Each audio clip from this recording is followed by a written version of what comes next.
the show. Welcome to the Cabral Concept, where board-certified naturopath and integrative health practitioner Dr. Stephen Cabral shares how he was diagnosed at the age of 17 with a life-altering illness and given no hope for recovery. It was only after studying and traveling all over the world did he discover how to combine ancient Ayurvedic healing practices with state-of-the-art naturopathic and functional medicine to fully rebalance the body and re-energize it with life. It's time to discover how to get well, lose weight, and finally feel alive again. And now, here's your host, Dr. Stephen Cabral. Hi, everyone. Welcome back to the show. Can't wait to get started with today's Training Thursday topic. And it's actually going to be nutrition-based because we know that if we're moving our body, if we are exercising, if we want to create more tone and shape, and I'm just trying to think of all the other buzzwords, it really does come down to nutrition. Because yes, the exercise matters, and I definitely recommend more days than not. No doubt about it. I do recommend, in an ideal world, 4 days per week. You could do more if you'd like, but I'd love for you to be able to do a Monday, Tuesday, Thursday, Friday program, or at the very least a Monday, Wednesday, Friday, and then stay active on the weekend. But no matter what, if you want to improve the overall shape of your body, that you want to focus on the food that you're putting in. And if we're talking about muscle, I would be remiss if we didn't have a conversation about protein. So, do I believe protein is the most important macronutrient out there? I don't. I believe they're all important. I believe fat is important. I believe carbohydrates are important. I believe protein is important. However, what I'll say is this, is that if you're looking to, again, be able to get stronger in the gym, to improve your overall performance and endurance and muscle tone and build muscle, any of those things, build your metabolism, as we spoke about yesterday, you need to make sure that you're getting in the right amount of protein per day. So I've done a few shows before on how much protein you should get, how much is too much. I did a show on that called The Mounting Evidence Against Meat. It wasn't just about meat. It was actually the level and amount of protein. I'll link that up today. All show notes and the big 3 takeaways from today's show will be at StephenCabral.com/1980. We are creeping in on episode 2000 coming up in just about 20 days or so from now. All right, so let's get started though. The general rule, meaning that especially if you're exercising, but if you're just a regular human being out there, you want to be able to get 0.8 grams of protein per kilogram of body weight. So, easy math, right? Easy math. If you're in any part of the world that's using kilograms for weight. For anyone using pounds, all you need to do is simple math for yourself. We don't need to make it as complicated. It's 2.2 pounds per kilogram, but let's make it easier on yourself, okay? All you need to really do is eat about half your body weight, just a little less than that. Okay, so a little less than half your body weight in grams of protein per day. If you ate 200 pounds, half of that is going to be what? 100. Well, eat a little bit less than that, or about 85, 90 grams. Okay. If you are 160 pounds, half of that is 80. So it's about 80 grams per day, a little bit less than that, about 70 grams. Okay. So again, you're going to be able to figure this out. It actually doesn't need to be perfect. Like, it does not need to be perfect. You just can't be too far under. So I've really, whenever you hear me talk about a topic on the Cabral concept, and if I go on any type of rant, it's because people in this space are taking it too far in any one direction. It's not like I haven't been doing low carb and, so-called keto type things for 20, 25 years, but never keto for life. Like, that was never even a thought or possibility or want that you'd want to do because of the detrimental long-term effects with metabolism, especially in women. However, again, so whenever I talk about that, it's not like I don't see any validity. It's just, I said, listen, let's talk about the other side of the equation. It's not all, rainbows and sunshine and unicorns. Like, there's another part to this that people aren't talking about. So with protein, people honestly often take it too far. I took it too far in my early 20s. Did it help me build more muscle? And we'll get to that. The answer is yes. There's no doubt about it. However, we have to be really careful with that. We really do. I'll get to the reasons why you need to be careful of it between the ages of about 30 years old and 60 years old. I'll get to that in just a moment. But there's different parameters for how much protein you should get per day. Okay, so I gave you the standard. This is really the gold standard, 0.8 grams per kilogram of body weight. And if you want the actual, like if it built out, let's do this. 160 pounds, I usually use that as my average weight of healthy, or not healthy, but your average weight of an adult. I would love you to go to this show first. So right after this episode, head back to last week's show on how to figure out your ideal healthy body weight. You'll notice that it's like a 40-pound swing, and you could be on either end of it based on the different calculators that I give you there. And they're all free. It's completely free. So definitely check that out. I'll link everything up today at stephencabral.com/1980, the mounting evidence against meat. I'll link up. Again, I'm not against meat. So this is about total protein intake, okay? And then I'll link up episode 1973 there as well. So everything will be at episode 1980 to figure this out. Okay, so really simply put, we're going to divide 160 by 2.2. And we get about 72 kilos, 72.7, okay? Okay, so 72, then we need to just multiply by 0.8.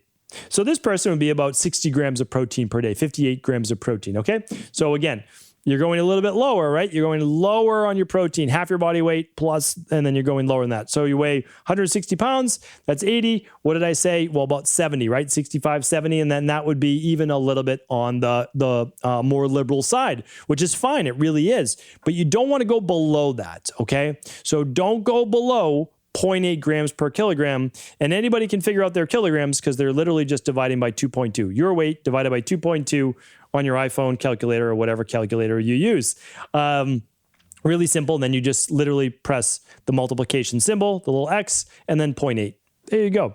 All right, so we have that settled. That is for your average, everyday individual, not too much exercise, just normal walking, normal every day. That's needed for normal human function. I want to stress that. I really do, because too many people are going way too low in protein.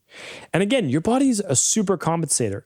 It will be able to do whatever it needs to do in the short term. And in the long term, highly catabolic. It can lead to osteoporosis. It can lead to hair loss. It can lead to thinning of the skin. It can lead to low energy, low libido, like you name it. So we don't want to do that for the long term, all right? So 0.8. Now, when is it more appropriate to add more protein? Okay, so now we're looking at about 1 gram of protein. So 1 gram of protein per pound of body weight. So now we really move up there. So it's a half to 1 gram. If you are someone that does exercise with weights or endurance-based running. Now, I would call endurance-based running, I know it's not a lot for the big runners out there, 3 miles or more. Consider that the average person, let's say they're doing a 10-minute mile, they're doing that for 30 minutes, right? You do that 3-4 times a week, you could certainly start to tap into muscle mass. Okay, so what is 0.5 to 1 grams of protein? Well, it's a pretty liberal amount in there, right? And why does that matter? Well, it really depends on what type of body type are you. Are you someone that loses weight more easily than gains weight? Because if you're someone that loses weight more easily than gains weight, you're going to want to be closer to the 1 gram per pound of body weight. Now, that's lean mass, though, and I don't want to get too deep into this, but if you lose weight easier than you gain weight, you're probably going to be lean in the first place, right? So we don't have to get too deep into calculations, but you're going to be 0.5. So let's say that's a 160-pound person. You're going to be between 80 and 160 grams of protein per day. But what you're not going to do is ever drop below the 80. And at least on the days that you're training, you should be getting another 20, 30 grams of protein or so per day. Now, I would actually say it's just as important to get that protein on the days that you're not training, because your body's rebuilding on the days that you're not training even more so, because there's time for anabolism. It's time for building back up the body. So the easiest way to think about this is if you are someone that loses weight faster, you want to be closer to 1 gram per pound of body weight. If you're someone that gains weight easier than loses weight, but you still do endurance-based training and you still do weight training, great. You'll need closer to the 0.5. Is there ever time for a 0.75? Of course. You can definitely do that, right? You can absolutely do 75% of your body weight in grams of protein per day. So 160 pounds, let's do the math on that. I'm going to do it in my head. 160 times 0.75, 120 grams, right? Well, that makes sense. 80, 120, 160, 40 grams all apart. So that's what we're going to do. Again, do you need this to be an exact science? Well, you don't at all. And I'm going to tell you why. Again, like I started in this industry as a nutritionist. So I used to do a breakdown for everybody's macros and their micros. I used to use, this is going back 20 years ago, complicated software. It's obviously so much easier now with just simple apps that you can type in your food and they give you all your micros and macros. But I used to write all of this out. I had printouts. I would literally type out people's nutrition plans, all that. And here's the thing. So all of it does matter in the long run. But in the short term, if you're eating less than 80 grams a day and you lose weight more easily than gains weight, you need to at least get to 100, 120, right? So you're going to start there and you'll actually say, am I digesting this protein well? Yes or no? If the answer is no, you don't want to add more yet. You want to get your body used to it. And then you can always add more. So always say start with a little bit less and then you can always add more. All right. So that's fair enough. That's easy right where that is. Well, who's going to be at anywhere from 1 to about 1.2, maybe 1.5, but really more 1 to 1.2. Well, what would that look like? All right. That would be your body weight, 160 pounds, times 1, 160 pounds, or 1.2. What would that be? Well, it's 32, right? So 0.2 is 32 of 160. Yes. So it's now 32 plus 160 is 192. So now we're looking at, okay, now we're creeping that up. Who is that for? These are people that are doing resistance training 4 to 5 days per week.